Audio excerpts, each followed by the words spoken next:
How to activate Tesco Credit Card online. Hello everyone, I am Bishaka and welcome to our channel Create, Login and Delete. Let's get right into the tutorial. In order to activate Tesco Credit Card online, open your preferred browser and in the search bar search for www.tescobank.com. You will be led to the official webpage of Tesco Bank. To activate your Tesco credit card, you will have to log in first, so go ahead and tap on the login button on the top right. In the interface that you will be led to, enter your username firstly. If you want this particular device to remember your username, then tap on the Remember Username checkbox.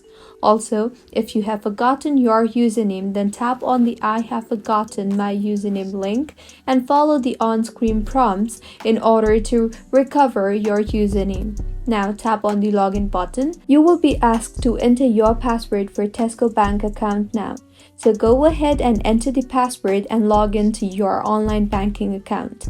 Once logged in, click on the credit card option and then click on the Activate Credit Card button and go ahead and follow the on-screen prompts till the end in order to activate your Tesco credit card online.